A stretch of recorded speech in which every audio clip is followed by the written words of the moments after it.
You know, when I was hatched in the spawning pools of Kepler Prime, my brood mother used to tell me stories about the great galactic wars, tales of mighty civilizations falling before the unstoppable might of the Dominion fleet. She never mentioned anything about, well, about humans. I wish she had. My name is Vex-9 of the Third Clutch, and I was the tactical coordinator for what we called Operation Clean Slate. Ha! Clean slate indeed. The only thing that got cleaned was our entire understanding of warfare, tactical superiority, and the fundamental assumption that smaller means weaker. Let me start from the beginning, because trust me, you are going to want to hear this. It's the kind of story that gets passed down through generations, assuming any of us live long enough to have generations. The High Council chamber on Dominion Station Alpha was, as always, filled with the usual suspects. Supreme Admiral Korath sat at the head of the crystalline table, his forearms gesturing dramatically as he spoke. To his right, General Thaxon picked at his dinner, some unfortunate creature from the Andorian belt that was still twitching. And there I was, the youngest tactical coordinator ever promoted to the inner circle, thinking I knew everything about everything. The humans, Admiral Korath announced, his voice dripping with that particular brand of arrogance that only comes from owning half the galaxy, have become problematic. General Thaxon looked up from his meal, green drool hanging from his mandibles. What, problematic? Sir, they are barely a Type 1 civilization. They haven't even figured out faster-than-light travel properly. Half their ships explode before leaving their solar system. That, said the Admiral, pointing one of his clawed appendages at a holographic display, is precisely the problem. The display showed Earth, that tiny blue marble spinning lazily in what humans call the Milky Way. From our perspective, it looked about as threatening as a soap bubble. Population roughly 8 billion. Military technology primitive by galactic standards. Space presence laughably minimal. They are expanding, Korath continued. Slowly, yes. Clumsily, absolutely. But they are expanding nonetheless. And their expansion is, how do I put this delicately, unpredictable. I leaned forward in my chair, my interest piqued. Unpredictable how, sir? The Admiral's secondary eyes focused on me while his primary ones remained fixed on the display. 3 weeks ago, a human exploration vessel encountered one of our mining operations in the Tau Ceti system. Standard protocol would be to hail us, perhaps, attempt communication, maybe even flee. You know what they did instead? No, sir, I replied, though something in his tone made my scales itch with unease. They rammed it. The chamber fell silent except for the gentle hum of the station's atmospheric recyclers. General Thaxon stopped chewing. I'm sorry, sir, I said carefully. Did you say they rammed a mining platform? Not just rammed. Korath activated another hologram.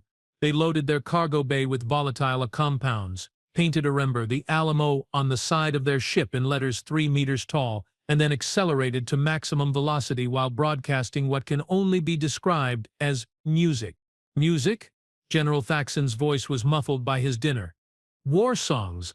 Apparently, very loud war songs, with something called electric guitars. I stared at the replay footage. The human ship, tiny compared to our mining platform, came screaming out of the void like a meteorite with an attitude problem. The explosion, when it came, was, well, it was actually quite impressive. For primitive. One ship, I said, trying to understand. They lost one ship to destroy a mining platform. Yes, that seems wasteful. Admiral Korath's laugh was the sound a glacier makes when it's deciding whether to avalanche. That's what we thought too, until we checked the mining platform's cargo manifest. He brought up another display. Numbers. Lots of numbers. Big numbers. That platform was carrying enough refined trilithium to power a battle cruiser for 6 months. Street value approximately 4 billion standard credits. The scales along my spine started to tingle. So they hit us where it hurt. No, Vex-9. They hit us where it hurt without knowing they hit us where it hurt. According to our intelligence reports, they thought it was just a space rock with lights on it. That's when I should have known. Right there, in that moment. I should have stood up and said, sir, perhaps we should reconsider our approach to these humans. I should have pointed out that any species willing to kamikaze a space rock just to see what happens might not be the kind of species you want to corner. But I didn't, because I was young and arrogant, and convinced that bigger always means better. What are your orders, sir? I asked instead. Admiral Korath smiled, revealing rows of teeth that had seen the end of more civilizations than I could count. We are going to solve the human problem once and for all. Operation Clean Slate will remove them from the galactic equation permanently. All of them? General Thaxon had finally finished his dinner and was now paying attention. All of them. Every last bipedal, emotional, unpredictable one of them. We will sterilize their planet, claim their solar system for the Dominion, and file the appropriate paperwork with the Galactic Council. What about the Galactic Protection Accords? I asked. Earth is technically a protected world until they achieve Type 2 status. The Admiral's smile grew wider. Who's going to complain? The human? And that, my friends, is how Operation Clean Slate was born. A plan so perfect, so overwhelming, so absolutely guaranteed to succeed that we didn't even bother to plan for failure. After all, what could possibly go wrong? The Dominion Death Fleet assembled at Rally Point Omega, just outside the Centauri system. When I say Death Fleet, I want you to understand that I'm not being dramatic. This was the fleet we used to end civilization. 12 Devastator-class battleships, each one the size of a small moon, 48 Annihilator cruisers, 196 Reaper destroyers, and in the center of it all, the crown jewel of Dominion engineering. The World Ender, Admiral Korath's personal flagship. The World Ender was exactly what it sounded like. A ship designed for one purpose, to crack planets open like eggs and watch them burn. It had done this to 47 worlds over the past century. Its crew wore those kills like medals. I stood on the observation deck of the World Ender, watching the smaller ships conduct maneuvers in the void. Each one of those vessels could have conquered Earth single-handedly. Together, they represented enough firepower to turn a solar system into cosmic dust. Impressive, isn't it? I turned to find Admiral Korath standing behind me, his dress uniform gleaming under the artificial lights. Yes, sir. The humans won't know what hit them. Oh, they will know, he said, joining me at the viewport. We are going to broadcast our intentions on every frequency they use. Radio, television, their primitive internet networks. We want them to understand exactly what's happening and why. Psychological warfare? Mercy, he corrected. We are giving them time to make peace with their gods before we send them to meet them. It's more consideration than most species get. I nodded, though something still bothered me about the whole operation. Sir, if I may ask, why not just offer them a choice? Surrender. Join the Dominion, become a tributary state. Admiral Korath was quiet for a long moment, watching a squadron of Reaper destroyers practice attack formations. Tell me, Vex 9. What do you know about human history? Basic information, sir.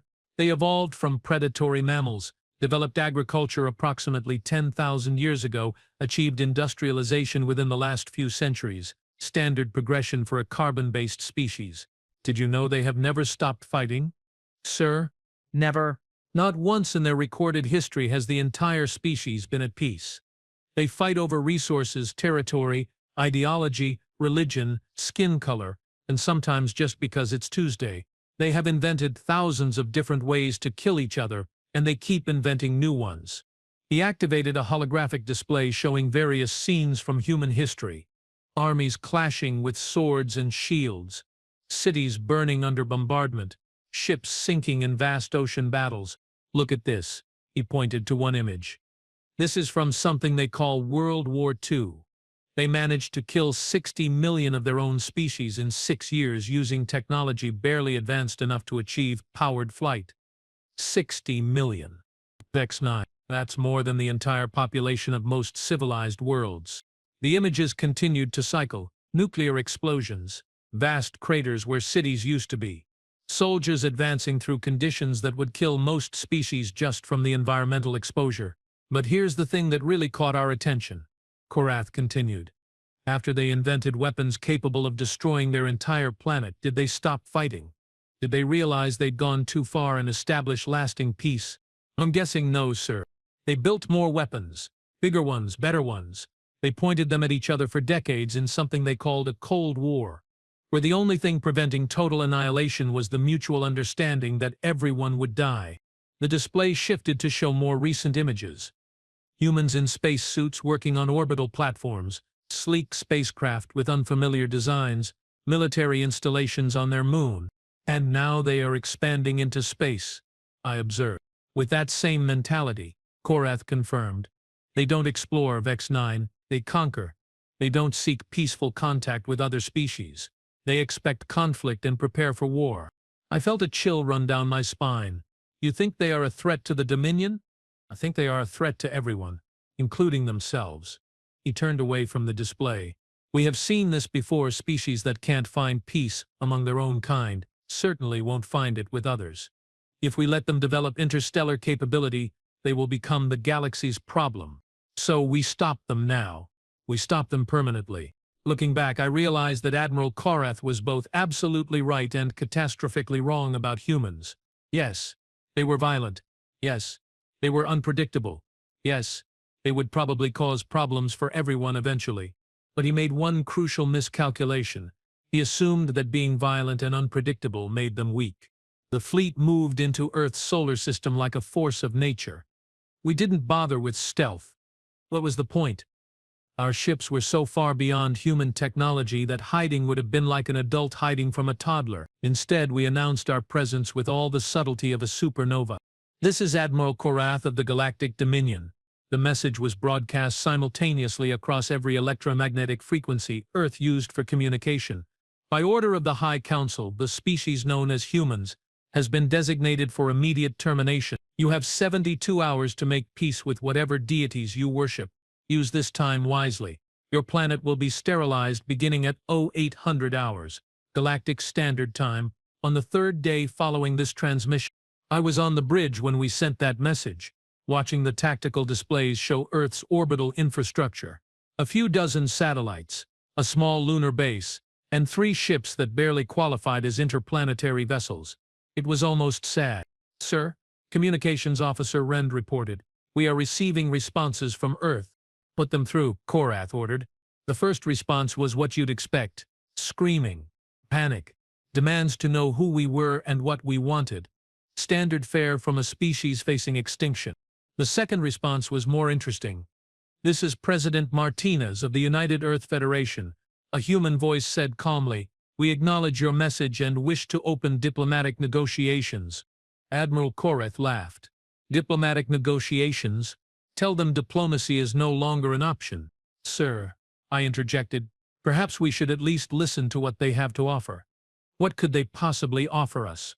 Their technology is centuries behind ours. Their resources are limited to a single star system. Their military, he gestured dismissively at the tactical display, consists of 3 ships and some orbital defense platforms that couldn't stop a meteorite. But then came the third response. This is General Rebecca Hayes, Supreme Commander of Earth Defense Forces. The voice was different from the President's, harder, colder. We have received your ultimatum and wish to inform you that it is rejected. Earth does not surrender. Earth does not negotiate with terrorists. If you want our world, you will have to take it from us. We will be waiting. The bridge fell silent. Even Admiral Korath seemed momentarily taken aback. Did they just threaten us? Navigation Officer Krill asked, his voice cracking slightly. I believe they did, I replied, checking and rechecking the communication logs to make sure I'd heard correctly. Admiral Korath's expression shifted from amusement to something resembling respect. Brave. Stupid, but brave. Very well. If they want to fight, we will give them a fight. They will remember for the remaining 71 hours and 57 minutes of their existence. Orders, sir. Battle stations. All ships to combat readiness. Begin advancing toward Earth orbit. That's when we started receiving the music. I'm not kidding. As our fleet moved toward Earth, human communication networks began broadcasting what could only be described as battle hymns. Song after song, each one more defiant than the last. Something called the final countdown, followed by We Will Rock You, followed by Don't Stop Me Now. Sir, Communications Officer Rend reported, sounding confused. They are also broadcasting instructional videos. Instructional videos? Yes, sir. Tutorials on improvised explosives, guerrilla warfare tactics, and something called How to Make Napalm from Household Items. I stared at the communication logs streaming across my screen. Among the expected panic and chaos, human networks were sharing information on how to fight back. Not how to evacuate or surrender or hide. How to fight. They are teaching each other how to resist, I said more to myself than anyone else. Let them, Admiral Korath declared. It will make their destruction all the more educational for future species who might consider defying the Dominion. But I was beginning to suspect that the education might go both ways. The closer we got to Earth, the stranger things became. Our long-range sensors detected massive industrial activity across the planet's surface. Factories that had been producing consumer goods were rapidly retooling to manufacture weapons. Mining operations were working around the clock to extract raw materials. And most puzzling of all, there was a tremendous amount of construction happening in orbit. What are they building? I asked Lieutenant Commander 6, our intelligence analyst. Unknown, sir. The objects are too small for our sensors to resolve clearly, but there are thousands of them. Perhaps tens of thousands. Evacuation pods? Negative. The energy signatures suggest they are powered, and they are not moving away from Earth. If anything, they are spreading out through the solar system. I pulled up the tactical display, watching as tiny blips scattered throughout Earth's local space like seeds from a dandelion. Show me their trajectory patterns. The display zoomed out, tracing the paths of the mysterious objects. They weren't random, they were deliberate, forming what looked almost like a defensive grid. I breathed. Sir, they are building a defensive grid. Look at the patterns. These aren't evacuation pods or desperate escape attempts, they are setting up some kind of perimeter. Lieutenant Commander 6 activated his own display, running calculations. Sir, even if every one of those objects is armed with their most advanced weapons, they couldn't pose a threat to our shields. Human missile technology is centuries behind our defensive capabilities. I know, I said, but the feeling of unease was growing stronger. But what if they are not using missiles? Before 6 could respond, alarms began sounding throughout the ship. Red lights flashed as the tactical systems registered multiple incoming contacts. Report. Admiral Korath's voice boomed across the bridge communication system. Sir, we have 3 ships approaching from the direction of Earth. Tactical Officer Grom announced. They appear to be human vessels. Only 3 ships? Are they surrendering? Negative, sir. They are accelerating toward us. I rushed to the main bridge, arriving just as the tactical display updated with detailed scans of the approaching human vessels. They were tiny compared to our battleships. The largest was maybe a tenth the size of one of our destroyers. They looked hastily constructed, with mismatched hull plating and weapons systems that appeared to be cobbled together from various sources. Armament, Admiral Korath demanded. Difficult to determine, sir. The ships appear to be heavily shielded, but the energy readings are unusual. Unusual how? The power cores are running far beyond safe parameters. If I didn't know better, I'd say they are deliberately overloading their engines. The lead human ship began transmitting as it approached. This is Captain Jake Morrison, aboard the UES Defiance. You want Earth, come and take it. Open fire, Admiral Korath ordered. Teach them the futility of resistance. The Devastator-class battleship Eternal Wrath opened up with its primary laser arrays. Beams of coherent energy that could melt through a kilometer of armor plate lanced out toward the approaching human ships. And then something impossible happened. The human ships didn't explode. They didn't even slow down. Report, Korath shouted. Direct hits on all 3 targets, sir, but Tactical Officer Grom's voice was confused. The ships are intact. They are still approaching. How is that possible? Unknown, sir. It's as if our weapons passed right through them. That's when I noticed the energy readings coming from the human ships. They weren't just overloading their engines. They were overloading everything. Every system on those ships was pushed beyond its breaking point, including what appeared to be some kind of exotic matter containment field. Admiral, I said slowly, I think those ships might be equipped with some kind of experimental shielding technology. Impossible. Human technology isn't advanced enough for... The lead human ship, the UES Defiance, suddenly changed course. Instead of continuing its approach, it veered directly toward the Eternal Wrath, accelerating to speeds that should have torn it apart. It's on a collision course, Grom reported. All ships, evasive maneuvers, Korath ordered. But the Eternal Wrath was too big and too slow to avoid a ship moving that fast. The human vessel slammed into the battleship's port side, and the explosion lit up the void like a miniature star. When the light faded, the eternal wrath was gone. Completely gone.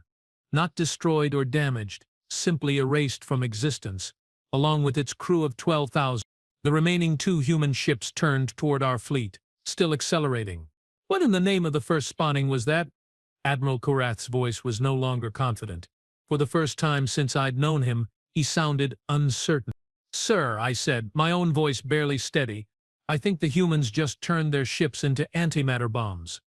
And that's when we realized we weren't dealing with primitives anymore. We were dealing with something much more dangerous. Primitives, with nothing left to lose. The attack on the Eternal Wrath changed everything. What had started as a routine extermination mission suddenly became something else entirely. The humans had shown us that they possessed technology we didn't understand, weapons we couldn't defend against, and a willingness to sacrifice themselves that bordered on insanity. Admiral Korath called an emergency strategy session in the World Enders War Room. The holographic display showed our fleet disposition, 11 battleships remaining, 47 cruisers, 1 had been damaged by debris from the Eternal Wrath, and all 196 destroyers. Against them, a primitive civilization with 3 ships down and approximately 50 million more to go. Options, Korath demanded. We could withdraw, suggested General Thaxon. Report to the High Council that the humans possess unknown defensive capabilities and request additional resources. Unacceptable. The Dominion does not retreat from primitives. We could attempt to negotiate, I offered.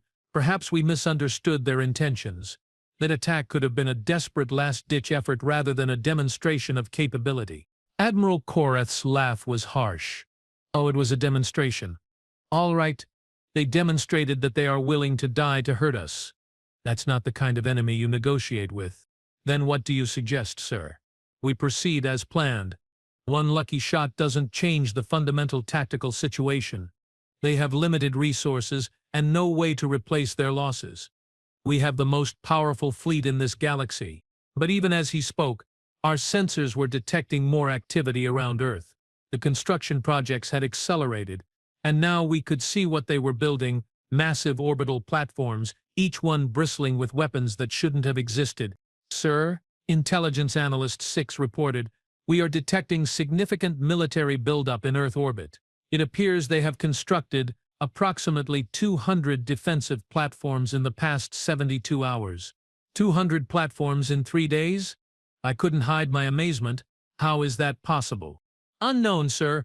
Our models suggest it should take them months to build even a single orbital defense platform with their current industrial capacity, unless they have been planning this for longer than we thought, Admiral Korath mused. Perhaps our intelligence about their capabilities has been incomplete. That turned out to be the understatement of the millennium. The human defensive platforms weren't just numerous. They were strange. Our tactical analysis couldn't make sense of their design. They were too small to house effective weapons, too lightly constructed to withstand serious bombardment, and positioned in patterns that made no tactical sense according to any military doctrine we knew. They look almost decorative, Communications Officer Rend observed, studying the sensor data. Decorative. Yes, sir, like they are more concerned with how they look than how they function. That should have been our second clue. The first was the antimatter kamikaze ships.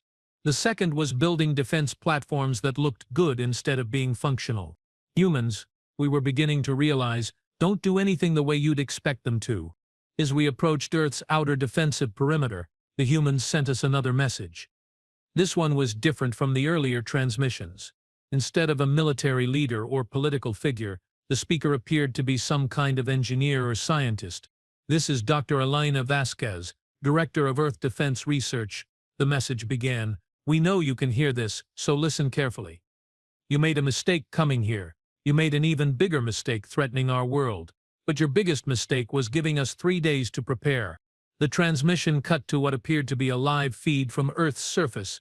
Massive factories working at impossible speeds, construction yards launching completed spacecraft every few minutes, and crowds of humans, millions upon millions of them, all working together with a coordination that seemed almost impossible for such a chaotic species.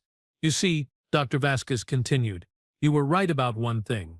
Humans are violent. We have been fighting each other for thousands of years. We have gotten very, very good at it, But there's something you didn't account for.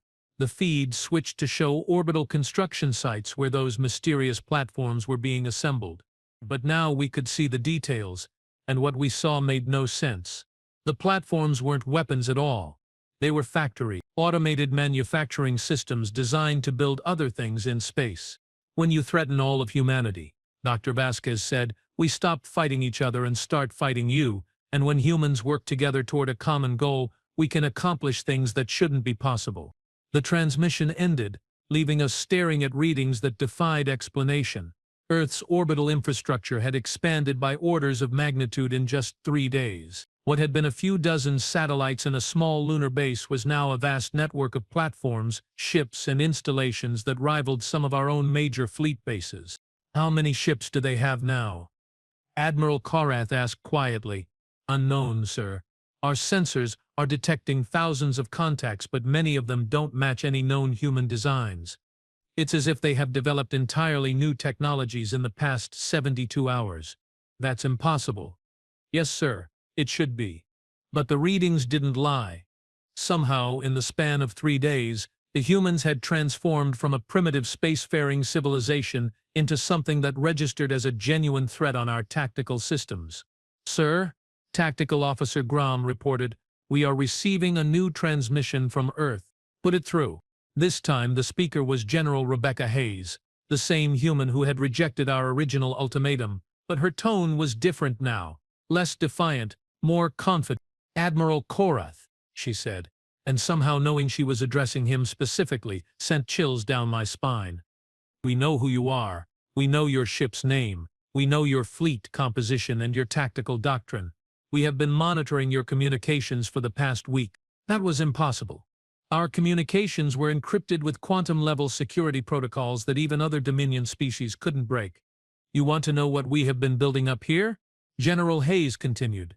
We have been building a response. A very specific response to a very specific threat. You gave us 3 days to prepare for you, Admiral. That was very considerate. Most species don't get that kind of warning. The transmission cut out, leaving us alone with our increasingly ominous sensor readings. All ships, Admiral Korath ordered, proceed to combat positions. We begin the attack in 6 hours. Sir, I said carefully, perhaps we should consider... No retreat, Vex 9. We are the Galactic Dominion. We do not lose to primitives, no matter how many clever tricks they have learned. Looking back, I realized that Admiral Korath's pride wasn't just wounded by the humans' defiance. It was blinded by it. He couldn't accept that a species we'd dismissed as primitive could pose any real threat to the greatest military force in the galaxy. But pride, as we were about to learn, is a luxury that warriors can't afford. At 0800 hours Galactic Standard Time, the Dominion Death Fleet opened fire on Earth. It was supposed to be over in minutes. Our battle plan called for a coordinated bombardment that would overwhelm Earth's defenses and crack the planet's crust, rendering it uninhabitable within hours. 200 defensive platforms against the combined firepower of the most feared fleet in the galaxy. It should have been no contest. The first salvo lit up space between our fleet and Earth like a constellation of dying suns. Hundreds of energy beams, plasma torpedoes, and kinetic projectiles streaked toward the human defensive grid. Every weapon in our arsenal fired simultaneously, carrying enough destructive power to level continents, and then something impossible happened. The weapons stopped. Not destroyed, not deflected. Stopped. As if they had simply run out of momentum and decided to take a break. Our energy beams faded to nothing halfway to their targets. Our plasma torpedoes cooled and dispersed. Our kinetic projectiles slowed to a halt and hung motionless in space. Report, Admiral Korath shouted. Unknown phenomenon, sir. Tactical Officer Grum replied, his voice tight with confusion. All weapons appear to have encountered some kind of field effect. What kind of field effect stops energy weapons? I don't know, sir. I have never seen anything like it. That's when the human platforms began to move. Not toward us. That would have made sense. Instead, they began rearranging themselves, forming new patterns in space, complex geometric shapes that seemed to pulse with energy. Sir, Intelligence Analyst 6 called out, I'm detecting massive power buildups from the human positions. Whatever they are doing, it's drawing energy from everywhere. Everywhere? The platforms appear to be tapping directly into the planet's magnetic field, solar radiation, even cosmic background radiation. They are converting all of it into some kind of coherent energy matrix. And then the humans fired back. But they didn't fire weapons in any sense we understood. Instead, space itself seemed to fold. Reality twisted, and suddenly our magnificent fleet found itself scattered across light-years of space, with each ship isolated and alone. Navigation. Report, Korath demanded. Sir, we appear to be— I don't know where we are, sir. None of our stellar reference points match known charts. Communications with the fleet. Intermittent at best, sir. It's as if each ship has been placed in its own pocket of space-time. I stared at the tactical display, watching our fleet indicators flicker and fade as communication with other ships became impossible. Somehow the humans had taken our carefully coordinated battle formation and turned it into a collection of individual ships, each one fighting alone. This is impossible, Admiral Korath said, but his voice lacked its usual conviction. Humans don't have this kind of technology. Sir, I said quietly, what if we have been wrong about human technology? What do you mean? What if they are not primitive? What if we just don't understand how their technology works? Before he could answer, our ship shuddered as something impacted our shields, but the tactical display showed no incoming weapons fire, no enemy ships in range. Damage report. Shields down to 80%, sir, but I can't identify the source of the attack. There, Communications Officer Wren pointed at the view screen. Look at that. Space around our ship was beginning to change, stars were dimming, new ones were appearing, and the cosmic background radiation was shifting through colors that shouldn't have existed. They are rewriting local physics, I breathed. That's not possible. Neither was stopping our weapons fire. Neither was scattering our fleet. Neither was any of this. Another impact, stronger this time. Our shields flickered and sparked. Sir, Tactical Officer Grom reported, I'm detecting an approaching contact, but it's not showing up on sensors as a ship. What is it then? According to our instruments, it's a person. A person? In space? Yes, sir. Human. Female. Approximately 30 years old, wearing what appears to be some kind of powered armor. She's moving under her own power at roughly 3% light speed. I looked at Admiral Korath, who looked back at me.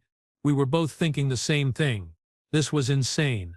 Humans didn't have technology that allowed individuals to survive in space, let alone travel at relativistic speeds.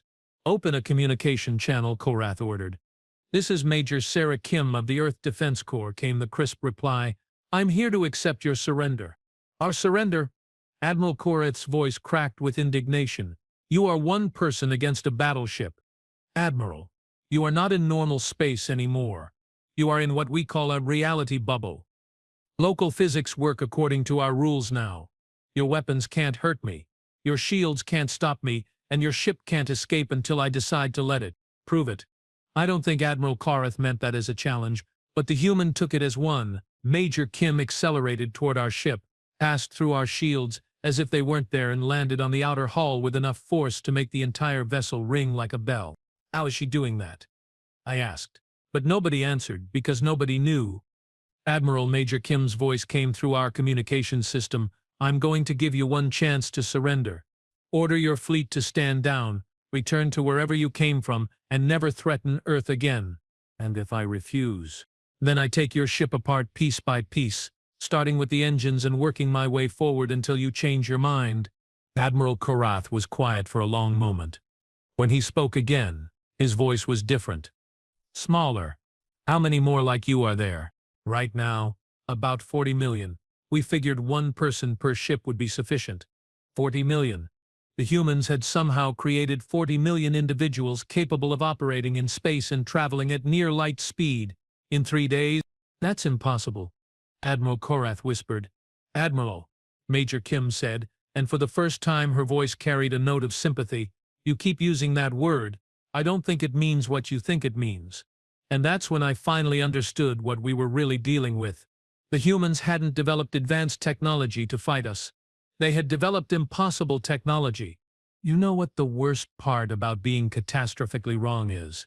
It's not the embarrassment. Though that stings, It's not even the fear, though I will admit my scales were practically rattling off my body at that point. No, the worst part is the moment when you realize that everything you thought you knew about the universe was built on a foundation of ignorance so profound it would be funny if it weren't so terrifying. We were having that moment right now. Major Sarah Kim was standing on our hull, having somehow passed through shields designed to stop planet-killing weapons, demanding our surrender. 40 million more humans like her were apparently scattered throughout our fleet, each one capable. Well, we weren't entirely sure what they were capable of, but early reports suggested it was roughly equivalent to whatever they felt like doing. Admiral, Major Kim continued, her voice coming through our communication systems with crystal clarity, I'm still waiting for your response. Are you going to surrender, or do I need to start taking your ship apart? Admiral Korath was staring at the tactical display like it had personally insulted his ancestry. Our fleet, what remained of it, was scattered across impossible distances, each ship isolated in its own pocket of twisted space-time. The readings coming from our sensors were so far outside normal parameters that our computers had started suggesting we run diagnostic checks on reality itself. How, he finally asked, his voice barely above a whisper. How did you do this? Do what, specifically? The space folding, the reality manipulation, the individual combat enhancement, or do you mean the part where we built all this in 3 days? All of it. Major Kim laughed, and somehow that sound coming through our military communications system made our situation seem even more surreal. Admiral, you made the same mistake everyone makes when they first encounter humans. You assumed we think the same way you do. I don't understand. When most species develop technology, they do it gradually, step by step, building on previous knowledge, following logical progressions. It takes them thousands of years to go from fire to faster-than-light travel. That's how civilization works, I interjected, finally finding my voice. For normal civilizations, sure. But humans aren't normal. We don't develop technology, we steal it, break it, fix it wrong, and then somehow make it work better than it ever did before. Admiral Korath activated his personal communication console. Major Kim, with respect, your species has barely achieved interplanetary flight. 3 days ago, your most advanced ships couldn't leave your solar system. 3 days ago, we didn't need to, but you gave us a problem to solve, and humans are very good at solving problems, especially when the alternative is extinction. But the technology you are using, it's impossible. Reality manipulation, space-time folding, individual enhancement to superhuman levels, these things require understanding of physics that your species shouldn't possess for centuries. Shouldn't possess, according to who? Your scientists? Your mathematical models? Admiral, you have been watching us for months, studying our capabilities, analyzing our technology. Tell me, in all that time, did you ever bother to ask yourselves what we were capable of when we really tried? I felt a chill run down my spine as I realized what she was implying. You have had this technology all along. Not exactly. We have had pieces of it. The theoretical frameworks, experimental prototypes, crazy ideas that our scientists work on in their spare time because they are fun to think about. Most civilizations would take centuries to turn those ideas into practical applications. Most civilizations don't face extinction in 72 hours. Admiral Korath said slowly. Exactly. You want to know what humans can accomplish when we really try, when failure means everyone we have ever loved dies, when every person on our planet stops worrying about politics, economics, personal gain, and focuses entirely on a single goal. She paused, and I could almost hear the smile in her voice. We can accomplish the impossible. In fact, it's kind of our specialty. The reports coming in from other ships in our fleet, what few we could still communicate with, painted a picture that would have been hilarious if it weren't happening to us. The Devastator-class battleship Void Render reported that their primary weapons had somehow been turned inside out, and were now firing into their own power core. The crew was attempting repairs, but every time they tried to fix something, it got worse. The Annihilator cruiser Darkstar claimed that a human-empowered armor had somehow gotten inside their ship, through solid hull plating, and was now sitting in their mess hall drinking their coffee and critiquing their tactical doctrine. When the security team tried to arrest him, he politely explained that their weapons wouldn't work while he was aboard, then proceeded to demonstrate this by standing in front of a fully charged plasma cannon while it fired at him. The plasma bounced off. The Reaper destroyer Soulless reported that gravity aboard their ship had been adjusted to operate in 17 different directions simultaneously. The crew was currently stuck to various walls, ceilings, and each other, trying to figure out which way was up. "Sir," Communications Officer Rend announced, "we are receiving a fleet-wide transmission from everywhere." "Everywhere?" "Yes, sir. The signal appears to be coming from all points in space simultaneously." "Put it through." The voice that filled our bridge belonged to Dr. Elena Vasquez, the same scientist who had warned us the day before, but now she sounded different. Calmer, more confident, almost amused. "Greetings, Galactic Dominion Fleet. This is Dr. Elena Vasquez, speaking on behalf of the United Earth Federation. I hope you are enjoying your stay in our reality bubbles. We have made some modifications to local physics to make your visit more educational." "What do you want?" Admiral Korath demanded. "Originally, we wanted you to leave us alone, but you refused. So now we want something else entirely. Which is, we want you to understand something. You came here believing that bigger means stronger, that advanced technology equals superior firepower, that overwhelming force is the answer to every problem. You are about to learn why those assumptions are wrong." The transmission shifted, and suddenly we could see Earth, but not as we had observed it before. This Earth was different. The planet itself seemed to glow with an inner light, and the space around it was filled with structures that defied comprehension. Geometric shapes that existed in more dimensions than our sensors could track.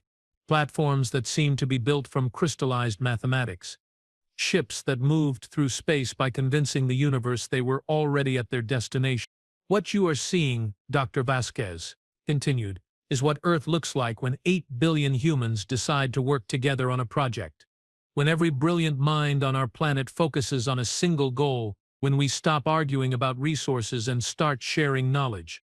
I stared at the display, trying to process what I was seeing. "This is what they built in 3 days. "Not built," Dr. Vasquez corrected, somehow hearing my whispered comment. "Became." "Admiral Korath, you made a fundamental error in your assessment of humanity. You studied our technology, our military, our industrial capacity, but you never studied our potential." "Your potential?" "What we can become when we are forced to. You see, most of the time, humans are, let's call it suboptimal. We fight each other, waste resources, focus on trivial concerns. We operate at maybe 5% of our actual capability." Admiral Korath was quiet for a long moment. "And the other 95%? "The other 95% is what happens when you threaten our entire species, when you give us a deadline, when you force us to stop being merely human and start being more." Major Sarah Kim was still standing on our hull, apparently immune to the vacuum of space, the radiation, and our increasingly desperate attempts to dislodge her. Our security teams had tried everything from targeting her with ship-mounted weapons to sending out automated defense drones. Nothing worked. The weapons passed through her like she wasn't there, and the drones simply shut down when they got within 10 meters of her position. "Major," Admiral Korath had given up on dignity and was now pleading, "what do you want from us?" "I want you to learn. You came here to teach humanity a lesson about our place in the galaxy. Consider this our response lesson." "What lesson?" "That power isn't about the size of your ships or the strength of your weapons. Power is about what you are willing to become to protect what matters to you." She gestured, and somehow I could see her movements through the hull of our ship. Reality was becoming flexible around the human. "Your empire controls half the galaxy through fear and superior firepower. You have conquered thousands of worlds, enslaved countless species, and convinced yourselves that might makes right. But you have never encountered a species like humanity." "We have encountered plenty of violent species," I said, finally joining the conversation. "We know how to deal with aggressors." "No, you don't. Because you have never encountered a species that becomes more dangerous the more you threaten them. Every other civilization you have faced had limits, lines they wouldn't cross, things they wouldn't sacrifice. And humans don't? Humans don't have limits. We have suggestions. And when you threaten our world, our families, our future, those suggestions get very quiet." To emphasize her point, Major Kim did something that made our instruments scream in protest. She reached out with one hand and touched our hull, and suddenly our entire ship began to change. The walls became transparent. The deck plating turned into some kind of crystalline material. The air itself began to glow with soft, pulsing light. "What are you doing to my ship?" Admiral Karath demanded.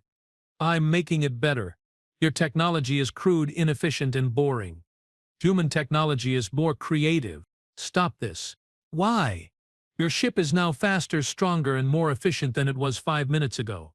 Your crew will live longer, think clearer, and experience reality in ways they never imagined possible. I'm doing you a favor.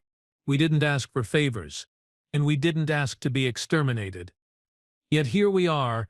I looked around the bridge, watching our instruments display readings that shouldn't have been possible. Our power core was running at 3 times normal efficiency. Our shields were stronger than they'd ever been. Our weapons were gone, replaced by something else entirely. Something that didn't just destroy targets, but convinced them to stop existing voluntarily. "Major Kim," I said carefully, "what happens now?" Now you have a choice. You can accept what has happened, return to your empire and tell them that Earth is off limits forever. Or you can choose to fight, and we will show you what humans are really capable of when we stop holding back." Admiral Korath was staring at the transformed bridge around him, his expression cycling through confusion, fear, and something that might have been wonder. "You are saying this isn't you at full capability?" Major Kim's laugh was soft but somehow terrifying. "Admiral, what you have seen so far is us being polite. We like you. You are brave, dedicated, and you genuinely believe you are doing the right thing. So we are giving you every chance to walk away. And if we don't, then you will discover why the rest of the galaxy is probably going to be very grateful that humans prefer to stay in our own solar system." The fleet-wide communication from Dr. Vasquez resumed, and this time she wasn't alone. The transmission showed what appeared to be a council chamber filled with humans, but these weren't the desperate defenders we had expected to face. These were individuals who radiated confidence, authority, and something else, something that made my primitive hindbrain whisper warnings about apex predators. "Admiral Korath," Dr. Vasquez began, "I'd like you to meet the Emergency Council of Earth. We have been discussing your situation." "Our situation?" "Yes. You see, your arrival has presented us with an interesting problem. We have just demonstrated capabilities that frankly we didn't know we possessed until 3 days ago. Capabilities that make us significantly more powerful than we are comfortable being." A human male stepped forward. He was unremarkable in appearance. Average height, middle-aged, wearing simple clothing. But when he spoke, something in his voice made our ship's hull vibrate in harmony. "I'm Dr. James Chen, director of the Reality Engineering Department. Department that didn't exist a week ago, by the way. We created it on Tuesday. Reality engineering." I couldn't help asking. The practical application of making impossible things work anyway. It turns out humans have a natural talent for it. "Who knew?" Dr. Chen, Admiral Korath said. "What exactly are you proposing?" "We are proposing a deal. You leave Earth alone forever, and we will give you something in return." "What could you possibly offer us that we don't already have?" Dr. Chen smiled, and that expression somehow made our ship's artificial gravity fluctuate. "Protection." "From what?" "From us." The transmission shifted to show Earth's orbital space again, but now we could see more detail. The defensive platforms we had observed weren't just weapons or factories. They were something else entirely. Gateways. Portals, devices that could apparently reach anywhere in the galaxy instantly. "You see," Dr. Chen continued, "now that we know what we are capable of, we have some decisions to make. We could expand into the galaxy, share our technology, perhaps even apply for membership in the Galactic Council." That would be welcomed," Admiral Korath said, though his voice suggested he wasn't entirely sure. "Would it? Let me paint you a picture. Humans, with our new capabilities, spreading throughout the galaxy, setting up colonies, sharing our reality engineering technology with other species, teaching everyone how to accomplish impossible things." I felt a chill run through my scales as I realized what he was suggesting.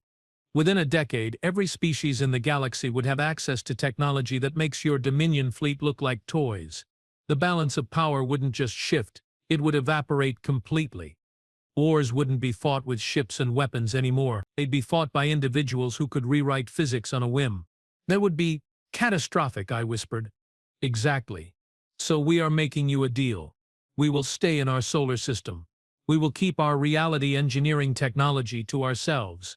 We will continue to be the weird, violent, unpredictable species on the edge of civilized space that everyone knows about but nobody visits. In exchange for, you spread the word, Earth is off limits. Any species, any empire, any individual who threatens humanity will discover what we are really capable of. And trust me, Admiral, you really don't want anyone to discover that. By now, our entire fleet had been modified. Every ship had been transformed into something that bore only superficial resemblance to what it had been before. Our weapons were gone, replaced by systems we couldn't understand. Our engines were more efficient than anything in Dominion history. Our life support systems were so advanced that breathing had become optional. But more importantly, we were alive. Despite coming here to commit genocide, despite threatening to destroy their entire world, the humans had not killed a single member of our crew. They had simply changed. Major Kim, I asked during one of her periodic visits to our bridge, why didn't you just destroy us? You clearly have the capability. She materialized through the solid deck plating, because apparently walking through walls was easier than using doors. Because destroying you wouldn't solve anything. There are more fleets where you came from. More species who might make the same mistake you did. So instead you decided to educate us. We decided to make you into messengers. You will return to your empire with ships more advanced than anything in your arsenal, but ships that can't be used for conquest. You will tell your people about what you found here. And hopefully they will be smart enough to leave us alone. Admiral Korath, who had been unusually quiet for the past several hours, finally spoke up. Major, what happens, species that aren't smart enough to leave you alone? Major Kim was quiet for a long moment, and when she answered, her voice carried a weight that made our transformed ship shudder. Admiral, I really hope you never find out. The humans began releasing our ships one by one, sending us back to normal space with our new impossible technology and a very simple message: tell everyone what you saw here. As the world ender now transformed into something that defied classification but hummed with power that felt almost alive, prepared to depart Earth's solar system, I found myself standing on the observation deck again. But this time, the view was different. Earth hung in space like a jewel, but now I could see the truth of it. The planet wasn't just inhabited by humans anymore. It was aware. The entire world had become something more than the sum of its parts. 8 billion individuals had somehow merged their consciousness into a collective intelligence that could reshape reality at will. And they had chosen to remain hidden, to let the galaxy think they were just another primitive species on the edge of civilization. Terrifying, isn't it? I turned to find Admiral Korath standing beside me.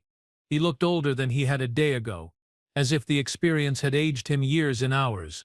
Sir, knowing that something like that exists, something that could unmake our entire empire without breaking a sweat, but chooses not to because it would be inconvenient.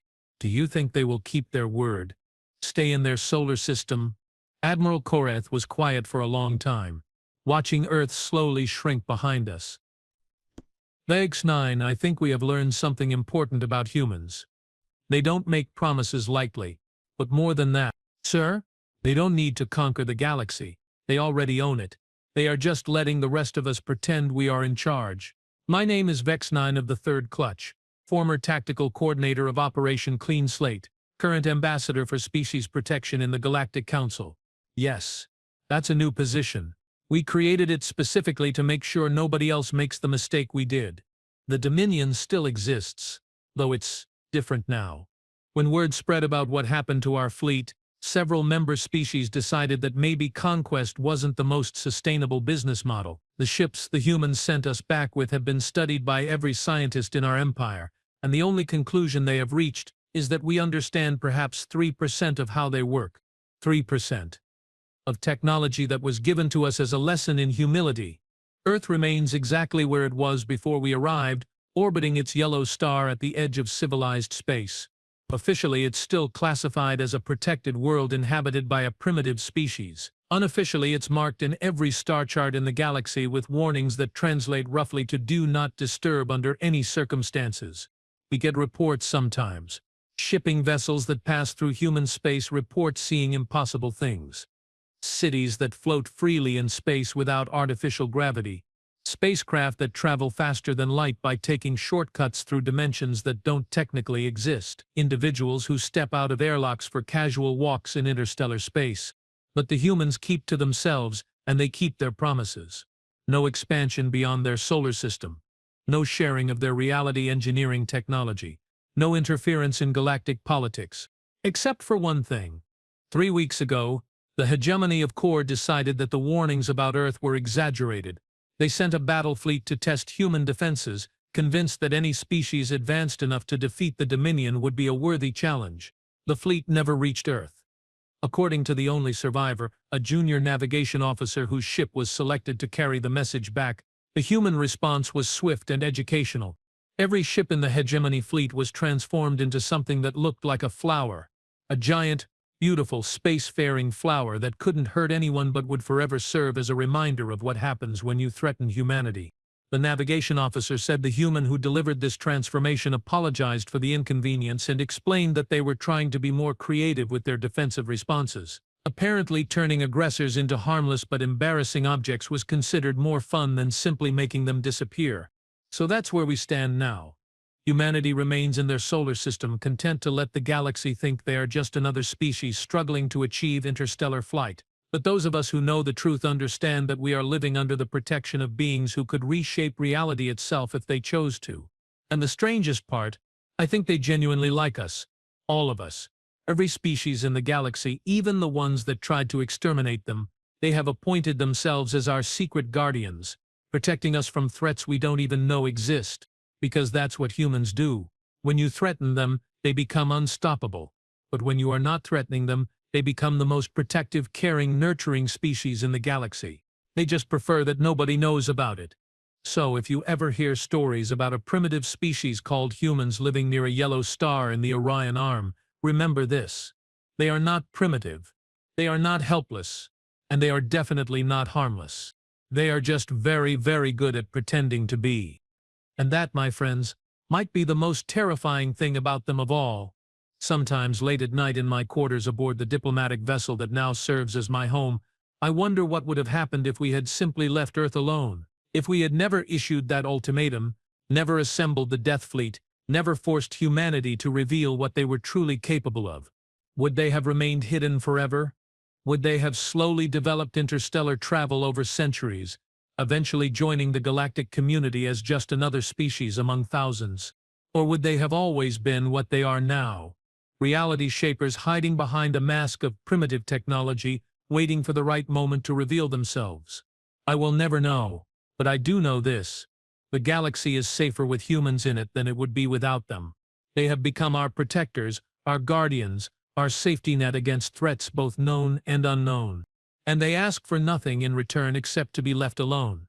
That seems like a fair trade to me. End transmission.